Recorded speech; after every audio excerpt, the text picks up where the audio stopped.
With March Madness just around the corner, who better to break it down with than one of UNC's most decorated basketball players of all time, Joel Berry II. Joel, welcome to the Sami Cohn Show. Yes, thank you for having me. The best month of the year. I was going to say, this is it, baby. This is the time. I mean, can I just start with some of your accolades? Not only were you part of the 2016 and 2017 teams, the 2017 championship team, the Final Four MVP, right? I mean, just give us a little taste of what it was like to be playing for Roy Williams, UNC basketball during that time. Yes, it was such a blessing to be able to play for Coach Williams. Growing up, just watching him from afar, I always wanted to play for him. Always saw myself being in the Carolina Blue. And so it was amazing being able to do what I've done and to be able to do it with one of the greatest coaches in the game. And, you look at the 2016 year, I will say it is the best month, but it also is the worst month because that last shot pops up on everything. You see March Madness. So, that kind of hurts, but we made up for it in the 2017 year, which made it so special. Well, it hurts us when we see it does. I don't know why they have to show that missed shot every time, but the 2017 more than made up for it. So we've got tournament selection right around the corner, ACC tournament coming up.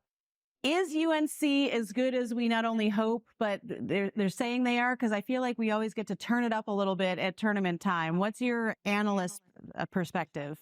Yes, this UNC team is the real deal. They're the fifth most experienced team in the country, which isn't as prevalent today with the transfer portal and all the movement within college basketball.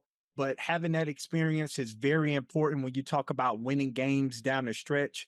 You have R.J. Davis, Armando Bacot, who have made it to a national championship game and was a half away from actually having one up under their belts. But they brought in some very experienced transfers.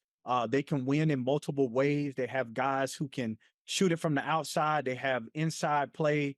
And they can win in, as I said, in multitude of ways, and they can win down the stretch in close games, which in the NCAA tournament, you need to have those guys who have that type of experience because each game presents its own challenges. And if you can have a team that can navigate through those challenges in different ways, that will make you successful throughout the tournament. And that's what Carolina has.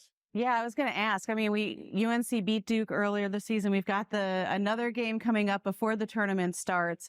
What is it that, takes that good team to be a great team in those top moments, would you say? Yeah, it's a team effort. For me, I think one of the biggest aspects of a team is having guys who can come off the bench where there's no drop off. Your first five that start out the game and play majority of the minutes, those guys will have most of the production and need to have most of the production. But where games are won and lost sometimes is being able to have guys who can come off the bench and be successful. And that's what Carolina has. And I think that's what makes teams that go from being good to being really great is being able to have a collective effort between 6 or 7 guys that can get it done for you. Yeah. So you sit at the Nothing But Net desk on ACC Network. Who are you guys talking about for the tournament? UNC aside, who else are we talking about going all the way to that Final Four? Yeah, I think, we obviously have to talk about Duke. Duke is a really good team. They've been hitting their stride here at the end of the season. They just came off a big win against NC State, where we saw, to my point earlier, having bench production. They had some really good players come off the bench and give them some good production. They always seem to turn it up at the end of the year. Their guys seem to turn it on and guys really stepping up in big ways. So outside of UNC, Duke is another team to look out for. And I will also say Clemson is another team that started out the season 11-1, has some big time wins, dropped off a little bit at the beginning of the ACC play, but have picked it up here in the latter half of the season.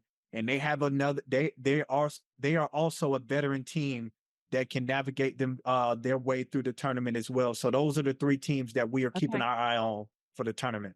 Good to know. Before I let you go, we have to wrap up, but I just need to know, how do you sit next to Carlos Boozer at that Nothing But Net desk every week? That's everyone's question. How do I deal with Carlos Boozer? he is such a nice human being. He is very thoughtful. Obviously we have our differences, but I love being able to sit by him and hear some of the stories and hear some of the things that he's talking about. But yes, sometimes it's difficult when we're in the midst of those games, those rivalry games. But overall, it's so amazing being able to sit next to him. Well, I love getting to watch you guys. Obviously, it was great to watch you on the court. Still fun to watch you off the court, talk about basketball. Make sure to watch for Joel Berry II on ACC Network, Nothing But Net during the ACC tournament. Joel, thanks for joining us. And thanks for getting Jay Will to kind of mention that he'd rather play for the better blue tour. So I appreciate you helping out with that. Yes, thank you for having me. And I love that he said that too. Great. Thanks. Happy March Madness.